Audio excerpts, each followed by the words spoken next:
tudo bem? Bem-vindos a mais uma aula. Vamos lá, vamos dar continuidade ao que nós iniciamos na aula anterior? Olha só, pessoal, como eu sempre faço, eu passei a atividade na aula anterior e aqui nos primeiros slides eu deixo a correção para vocês, tá? Bem tranquilo, era um exercício só para identificar qual era o encontro vocálico, certo? E aí, nós vamos iniciar com os detalhes desses encontros vocálicos, tá bom? Vocês lembram que nós trabalhamos o ditongo, o tritongo e o hiato, tá? Claro, não necessariamente nessa ordem, nós trabalhamos esses três conceitos, tudo bem? Então, eu pedi para que na aula anterior vocês fizessem os exercícios indicando somente o encontro vocálico, tá? Agora, nós vamos nos aprofundar um pouco mais. Por quê? Dentro do ditongo, nós temos o ditongo oral, o ditongo nasal, e ainda o ditongo crescente e o ditongo decrescente. Então, nós vamos entender um pouquinho como que nós identificamos cada uma dessas classificações, tudo bem? Então, olha só, ditongo oral. O próprio nome já diz, tá? O que nós podemos entender desse ditongo oral? Que a passagem de ar, quando eu pronuncio esse ditongo, esse encontro de duas vogais, ele sai totalmente pela boca, tá? Então, olha como eu defino aqui, ó. Quando o ar passa exclusivamente pela boca durante a pronúncia das vogais e semivogais. Lembrando que para nós termos um ditongo, eu preciso de uma vogal ou uma semivogal. Não necessariamente nessa ordem. Eu posso ter um outro formato de semivogal primeiro e depois a vogal. Isso que nós veremos um pouquinho adiante, tá bom? Eu deixo aqui é, os encontros, né? Alguns ditongos que são ditongos orais. Tranquilo, senhores? E aqui, ó, exemplo. Se eu falar a palavra caixa, eu posso até tapar o nariz, cai. Não sofre nenhuma alteração. Vocês verão a diferença quando nós trabalharmos o ditongo nasal. Quando eu fizer um exemplo dessa forma, vocês verão que a pronúncia sofre uma pequena alteração, tudo bem? Então, eu tenho aqui a presença os ditongos orais, tá? Ah, professor, em algum momento eles podem ter uma classificação não sendo oral, sendo nasal? Sim. Como que eu vou identificar isso, professor? A partir da pronúncia, tá? É dessa forma que nós identificamos aí a relação de oral e nasal, tudo bem? Agora, nós temos aqui o ditongo nasal, aquele que o ar não sai exclusivamente pela boca. Ele tem uma parcela da saída aí pelo nariz. E aí nós chamamos ele de nasal, porque aí são os sons que aparecem de forma nasalada. Tranquilo? Vamos lá, vamos ver como é essa definição? Quando o ar passa pela boca parcialmente e pelo nariz durante a pronúncia das vogais e semivogais. Aí eu coloco para vocês aqui. E aí tem a questão do o i aqui, que somente em uma palavra ele tem essa característica, né? Então, olha só, a palavra mãe, mãe. Tapem o nariz de vocês e pronunciem essa palavra.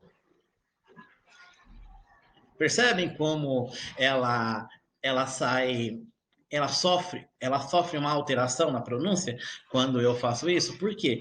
Porque esse ditongo, esse encontro vocálico aqui, ele é nasal. Parte do ar sai pela boca, consequentemente, a outra parte do ar sai pelo nariz durante a nossa pronúncia. Certo, senhores?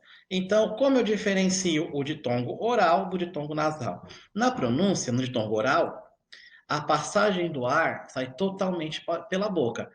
O ditongo nasal, na pronúncia, parte do ar sai pela boca e parte do ar sai pelo nariz, sofrendo uma alteração, se eu quiser identificar com certeza, tapando o nariz. Vocês verão a alteração na pronúncia. Tranquilo, senhores, até aqui? Ótimo, então vamos lá. Vamos continuar essa relação com o ditongo. E aí, pessoal, depois do ditongo oral, ditongo nasal, eu também tenho mais duas classificações para o ditongo. No caso, o ditongo decrescente e o ditongo crescente. O que é isso, ditongo decrescente? Quando há um decréscimo sonoro, ou seja, decréscimo vem do maior para o menor, tá? Partindo de um som mais forte, maior, tá? Um som mais de uma vogal para o som mais fraco de uma semivogal. Lembram que na aula passada eu havia dito para vocês que uma semivogal ela não tem força suficiente para ficar sozinha em uma sílaba, em uma separação silábica? Então, é por esse motivo. Porque ela é um som fraco, ela não tem força suficiente para ficar sozinha em uma vogal, tá?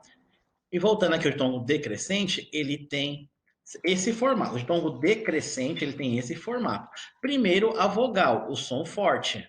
Depois a semivogal, o som fraco, aquele som que você escuta. O som fraco é aquele que você não escuta totalmente na pronúncia. Ó, pai, se eu for. O exemplo que vocês usaram comigo, né? Se eu precisar gritar no portão essa palavra, eu escutarei o tônico, o som forte. Olha aqui, pai, olha o A do pá, i, tá? Olha o i como sai fraquinho, tá? Então aqui eu tenho um ditongo decrescente, da vogal para a semivogal. Tranquilo, senhores? Tá. Então vamos para o ditongo crescente. Ah, professor, ditongo crescente, do ditongo decrescente. Eu venho da vogal para a semivogal? Então o ditongo crescente é ao contrário? Exato. Eu saio da semivogal para a vogal, tá? Inicia aqui e sobe. Tudo bem? Olha só. Quando há um acréscimo sonoro, desculpa, senhores, quando há um crescimento sonoro, partindo do som mais fraco de uma semivogal para o som mais forte de uma vogal. Olha como eu coloco aqui: semivogal para a vogal. Semivogal para a vogal. Nesse caso é o ditongo, isso, muito bem. O ditongo crescente. Olha aqui, a palavra água. Olha, eu quase não escuto, ó, água.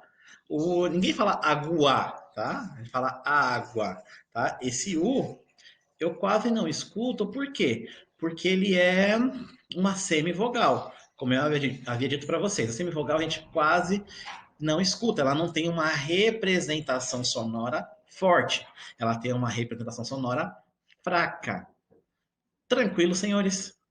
Tudo bem até aqui? Ótimo, fico feliz. A questão do tritongo e o tritongo, ele pode ser oral e ele pode ser nasal, da mesma forma, por isso que eu não coloquei nenhuma definição aqui. Porque a relação do tritongo oral e o tritongo nasal é a mesma relação do ditongo oral e ditongo nasal. Se eu pronuncio a sílaba com um tritongo e o ar sai totalmente pela boca, eu tenho um tritongo oral, certo? Agora, por exemplo, Paraguai, guai, ó, se você pôr o dedo no nariz, Paraguai, guai, não sai nem um pouco de ar pelo nariz quando eu pronuncio o guai aqui. Tudo bem? Então aqui eu tenho um tritongo como? Muito bem, um tritongo oral. Perfeito. No entanto, quando eu tenho um tritongo nasal, eu percebo que a saída de ar não sai totalmente pela boca. O ar, melhor, né? O ar não sai totalmente pela boca, tá? Parte desse ar sai pela boca e parte desse ar sai pelo nariz. Olha lá. Quão, quão, quão. Ou qual, ó, qual. Que ridículo, né? Fazendo isso. Não tem problema. E tudo isso em amor à língua portuguesa e amor aos meus alunos que estão me assistindo agora. Tá bom, senhores? Então vocês conseguiram perceber a diferença do tritongo oral para o tritongo nasal? Essa questão da saída do ar totalmente pela boca e da saída do ar parcialmente pela boca e parcialmente pelo nariz? Conseguiram estabelecer uma relação desse conceito, senhores? Ótimo, muito bem. Eu espero que todos tenham entendido aí. Entendido aí. Certo, senhores? Agora, é, deixarei os exercícios para vocês, tá? Exercício de final de semana, por quê? Porque ele tem um fôlego um pouco maior do que os outros que eu costumo deixar, tá bom? Tá aqui bonitinho, certo? Olha só, de A a Z, para você identificar, vamos lá, vamos. Deixa eu apresentar o que eu peço, né, para que não haja nenhum tipo de dificuldade. Classifique os encontros vocálicos das palavras abaixo em ditongo, tritongo ou hiato. Só que aqui nós já vimos todas as classificações dos ditongos, do tritongo e do hiato. Então eu quero que vocês apresentem também essa relação de ditongo crescente, ditongo decrescente, oral e nasal. Tá bom, senhores? Tranquilo até aqui? Ótimo. Acabou, professor? Deixa eu ver. Não, eu já vou adiantar a lição do final de semana para vocês, tudo bem? Primeiro, vocês vão ouvir uma música e vão se divertir. Daquela forma que eu sempre passo para vocês, que nós sempre temos o costume de partilhar, tá bom? Depois disso, eu quero que vocês, na canção Trem Bala, interpretada pela artista Ana Vilela, em qual momento os ditongos são responsáveis por atribuir rimas para a harmonia da música, tá? Tentam identificar lá em qual estrofe e quais os versos que os ditongos apresentam uma rima. Dentro daquele verso, eles se conectam por meio das rimas, tá? Todo mundo lembra o que é rima? Tenho certeza que sim. Tá bom, senhores? Vamos lá.